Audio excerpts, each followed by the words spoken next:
Saludos, apreciable estudiante del Instituto Bíblico del Aire. Reciba usted la más cordial bienvenida a este nuevo programa. Es un gran privilegio para nosotros compartir estas enseñanzas. Aquí todo listo para continuar con la serie sobre el Nuevo Testamento. Con usted, Alberto Ovalle.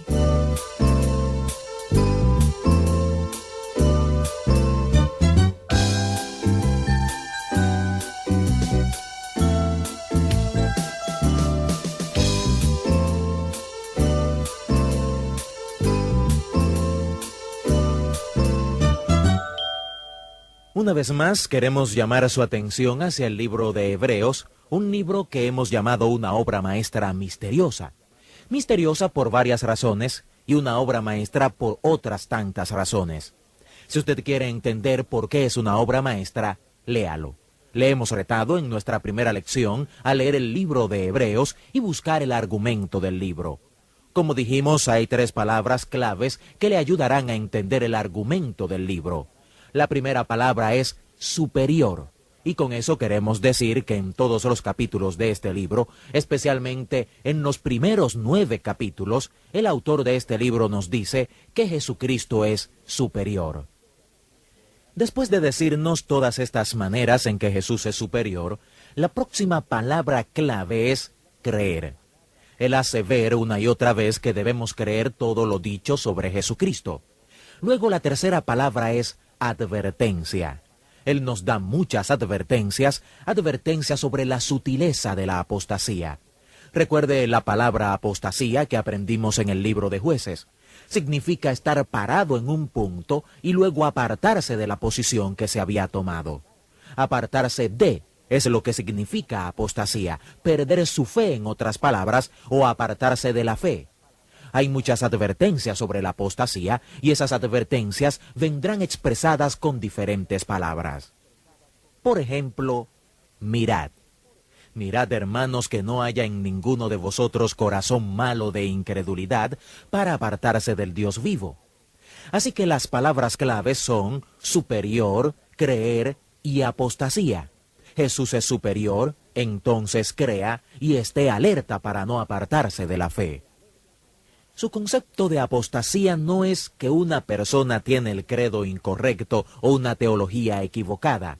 El tipo de apostasía que le preocupa a él es la persona que tiene la teología correcta y nunca hace nada.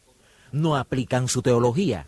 Recuerde que el reto de Pablo a Timoteo fue: ¿qué vas a hacer con todo eso, Timoteo? Bueno, esa parece ser la preocupación del autor de Hebreos. El libro está lleno de 2 cosas principalmente. Está lleno de exhortaciones y de advertencias. Muchas de las advertencias tienen que ver con la obra de Cristo en nosotros y otras con la obra de Cristo a través de nosotros. Alguien ha dicho que la vida cristiana es la vida de Jesús en nosotros, lo cual hace posible que Él haga la obra por medio de nosotros sin ayuda nuestra. Esa es una buena definición de la vida cristiana.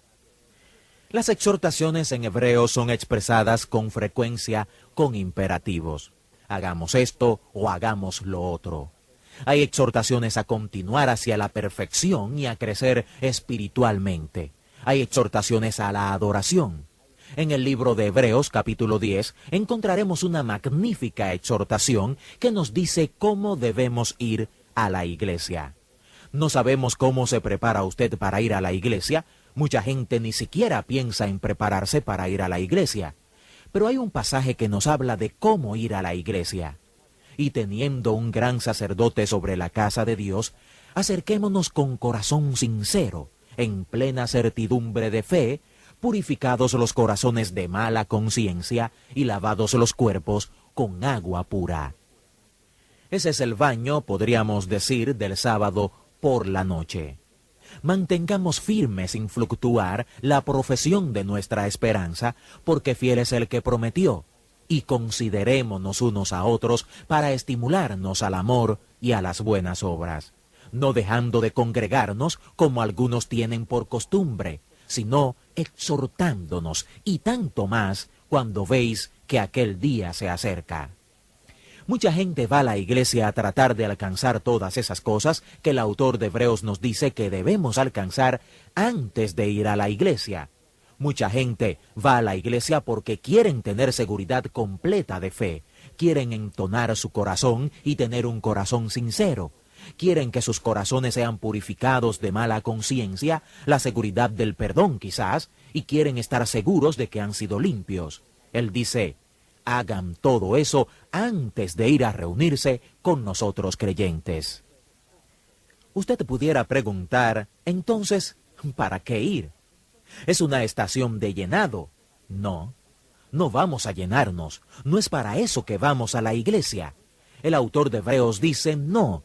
Él dice, y considerémonos unos a otros para estimularnos al amor y a las buenas obras.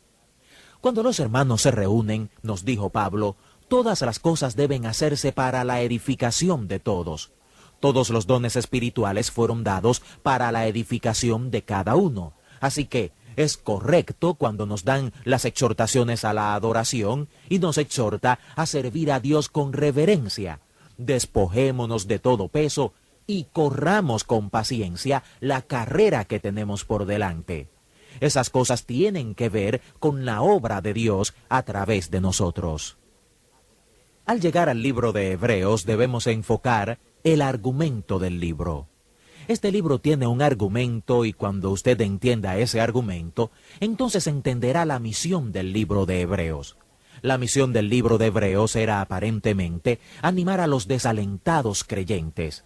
También era para alentar a personas que eran débiles en la fe, para que pasaran la línea y realmente hicieran un compromiso de fe.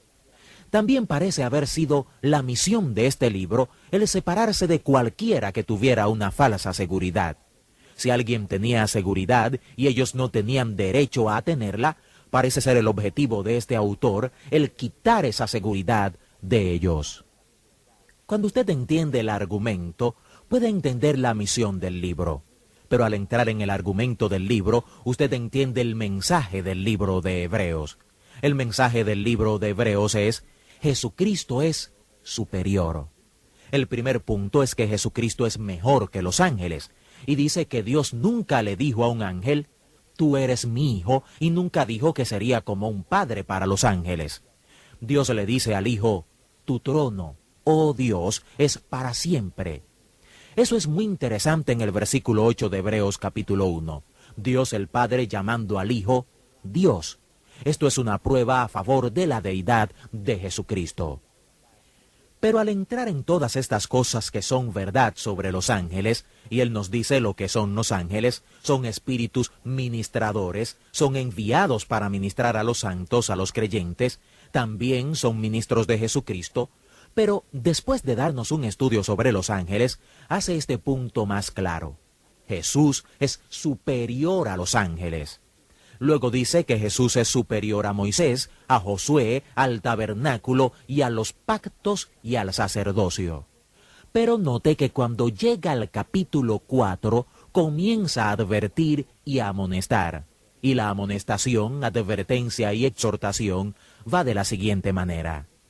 Por tanto, es necesario que con más diligencia atendamos a las cosas que hemos oído, no sea que nos deslicemos. Porque si la palabra dicha por medio de los ángeles fue firme, y toda transgresión y desobediencia recibió justa retribución, ¿cómo escaparemos nosotros si descuidamos una salvación tan grande, la cual, habiendo sido anunciada primeramente por el Señor, nos fue confirmada por los que oyeron? Testificando Dios juntamente con ellos, con señales y prodigios y diversos milagros y repartimientos del Espíritu Santo, según su voluntad. En otras palabras, Él está diciendo que Jesús es superior a los ángeles. La ley de Moisés llegó por medio de los ángeles, pero el Evangelio de Cristo vino por medio de Jesucristo mismo. Esa ley que vino por medio de Moisés, si alguien la desobedecía, lo apedreaban hasta la muerte. ¿Cómo puede pensar que puede escapar a la salvación si falla en aprovecharse de ella por la fe? Esto fue predicado por el Señor Dios mismo por medio de Jesucristo y luego fue confirmado por los que estuvieron con Él. Después de aclarar este punto, sus advertencias continúan y se enfoca en un hecho de la historia hebrea. ¿Recuerda el capítulo 14 de Números? Cuando el pueblo de Dios vagó en el desierto por 40 años y 10 veces Dios les retó a creer y les hizo milagros y 10 veces ellos rehusaron creer. Y Dios llegó a decirle a esa generación que nunca verían la tierra prometida. Él estaba hablando de unos 2 millones de personas. Solo 2 personas entraron en la tierra prometida de esa generación y fueron Caleb y Josué porque creyeron a Dios. Todo el resto no creyó y pereció en el desierto. Ese es uno de los capítulos más atemorizantes del libro de Números.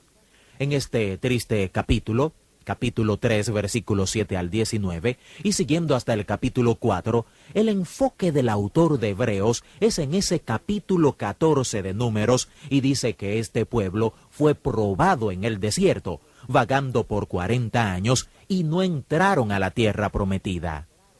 Y dice: mirad, hermanos, que no haya en ninguno de vosotros corazón malo de incredulidad para apartarse del Dios vivo. Antes, exhortaos los unos a los otros cada día, entre tanto que se dice hoy, para que ninguno de vosotros se endurezca por el engaño del pecado.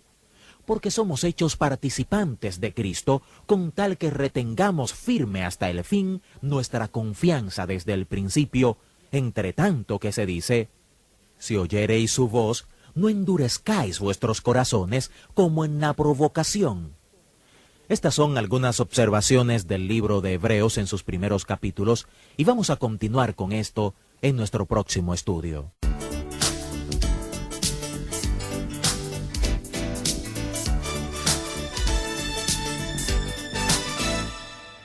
Así finaliza otra importante clase del Instituto Bíblico del Aire. El IVA le ofrece gratuitamente a vuelta de correos notas impresas de esta serie sobre el Nuevo Testamento. También nos gustaría escuchar su testimonio de la forma en que estos estudios son de utilidad para usted. Escríbanos al Instituto Bíblico del Aire, apartado 2805, Miami, Florida, 33265, Estados Unidos, o al correo electrónico iba@transmundial.org. Que Dios le bendiga y hasta nuestra próxima clase.